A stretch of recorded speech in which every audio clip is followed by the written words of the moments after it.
Welcome back to my channel students. आज मैं आपको भारत के राष्ट्रपति पर आधारित कुछ संविधान के अनुच्छेदों के बारे में बताऊंगी कि कौन कौन से अनुच्छेदों में क्या क्या प्रोविजंस राष्ट्रपति के लिए, प्रेसिडेंट ऑफ इंडिया के लिए किए गए हैं। संविधान के मैंने आपको पहले भी बताया, संविधान के भाग 5 में 52 से लेकर 78 तक के वर्णित जो अनुच्छेद हैं उनमें प्रेसिडेंट के बारे में बताया गया है। प्रेसिडेंट के बारे में और जो अलग अलग अनुच्छेद उनके पावर्स में हैं वो भी हैं। तो सबसे पहले आपको ये याद रखना है, आपको मैंने पहले वीडियोस में भी बताया है कि भाग 5 याद रखना है। संविधान के भाग 5 प्रेसिडेंट ऑफ इंडिया से रिलेटेड है। अनुच्छेद 52 से 78 प्रेसिडेंट से रिलेटेड हैं। यूनियन एग्जीक्यूटिव यानी कि संघीय कार्यपालिका के अंदर प्रेसिडेंट, वाइस प्रेसिडेंट, प्रधानमंत्री, मंत्रिपरिषद और भारत के अटॉर्नी जनरल आते हैं। राष्ट्रपति भारत के सर्वोच्च अधिकारी होते हैं, देश के प्रथम नागरिक होते हैं एवं सभी सशस्त्र बलों के सर्वोच्च सेनापति होते हैं। अनुच्छेद 52 में भारत में एक राष्ट्रपति होगा ऐसा बताया गया है। 53 में यह लिखा गया है कि संघ की कार्यपालिका शक्तियां राष्ट्रपति में निहित होंगी। इसका उपयोग संविधान के अनुसार स्वयं या उनके अधीनस्थ अधिकारियों के माध्यम से किया जाएगा। संघ की कार्यपालिका शक्ति राज्यों की नहीं, वह प्रेसिडेंट में निहित होती है, राज्यों की गवर्नर में निहित होगी। संविधान के अनुरूप ही उन शक्तियों का प्रयोग किया जा सकता है। सशस्त्र सेनाओं के सर्वोच्च कमांडर की भूमिका भी प्रेसिडेंट जो है वह विधि के अनुरूप निभाते हैं। शपथ ग्रहण, इनको ओथ कौन दिलाता है? चीफ जस्टिस ऑफ इंडिया, मुख्य न्यायाधीश जो हैं वह प्रेसिडेंट को शपथ दिलाते हैं अनुच्छेद 60 के अंदर। क्षमादान की शक्ति अनुच्छेद 72 के अंदर है कि राष्ट्रपति के पास किसी भी अपराध के लिए दोषी ठहराए गए व्यक्ति के दंड को क्षमा करना यानी कि बिल्कुल छोड़ देना, निलंबन मतलब उसको थोड़ा डिले कर देना, लघुकरण मतलब बड़ी सज़ा को छोटे में बदल देना और परिहार की शक्ति है। मृत्यु दंड पाए गए अपराधी की सजा पर फैसला करना या उसे कम करना या उसे क्षमा कर देने का अधिकार भी राष्ट्रपति के पास है।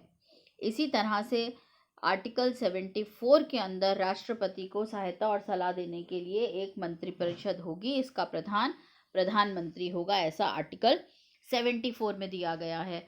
तो आर्टिकल 74 आपको जब याद करेंगे तो प्रधानमंत्री में भी आर्टिकल 74 आएगा, क्योंकि आर्टिकल 74 में कहा गया है कि राष्ट्रपति को सलाह देने के लिए एक मंत्रिपरिषद होगा जिसका नेता या जिसका प्रधान जो है वो प्रधानमंत्री होगा।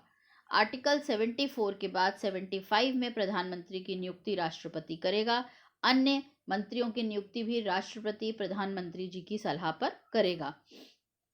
आर्टिकल 77 के अंदर भारत सरकार की समस्त कार्यपालिकाएं शक्तियां राष्ट्रपति के नाम से प्रधानमंत्री और मंत्रिपरिषद करेगा। 78 में प्रधानमंत्री का कर्तव्य होगा कि संघ से प्रशासन संबंधी मंत्रिपरिषद के निर्णयों से राष्ट्रपति को सूचित करेगा। संसद का गठन, अनुच्छेद 79 संघ के लिए एक संसद होगी जो राष्ट्रपति और 2 सदनों से मिलकर बनेगी। इसी तरह अनुच्छेद 80 में साहित्य, विज्ञान, कला और समाज सेवा के विशेष ज्ञान या व्यवहारिक अनुभव रखने वाले 12 व्यक्ति को राष्ट्रपति राज्यसभा के लिए नामांकित कर सकता है और 2 व्यक्ति एंग्लो इंडियन जो हैं वह लोकसभा के अंदर मनोनीत कर सकता है।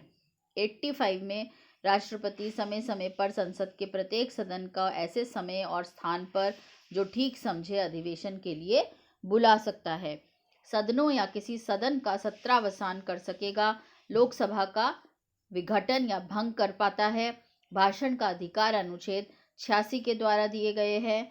किसी भी सदन के अंदर भाषण देने का प्रोविजन दिया गया है। 87 में प्रत्येक लोकसभा चुनाव के बाद प्रथम सत्र और प्रत्येक वर्ष के प्रथम सत्र के आरंभ में संसद के दोनों सदनों में भाषण देने का अधिकार भी केवल और केवल राष्ट्रपति का है।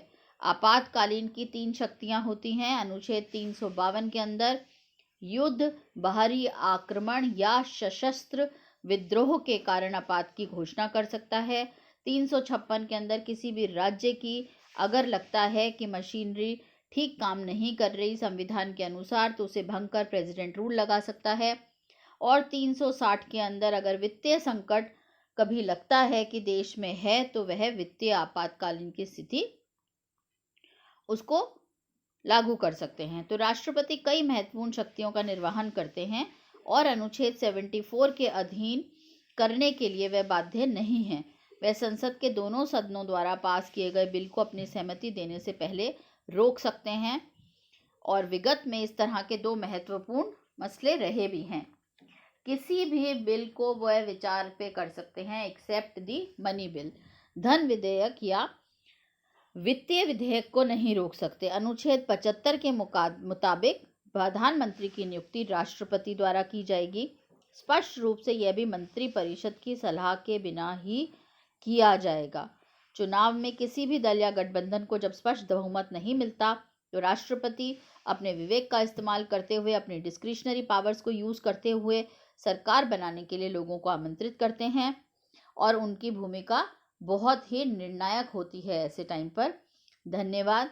आप इसे PDF के रूप में डाउनलोड करें और फिर उसके बाद इसका प्रिंट आउट निकाल लें, ताकि आप लोगों को प्रेसिडेंट ऑफ इंडिया पढ़ने के लिए नोट्स मिल जाएं और बहुत ही सही तरीके से आप प्रेसिडेंट के सारे प्रश्न उत्तर जो हैं वह तैयार कर लें।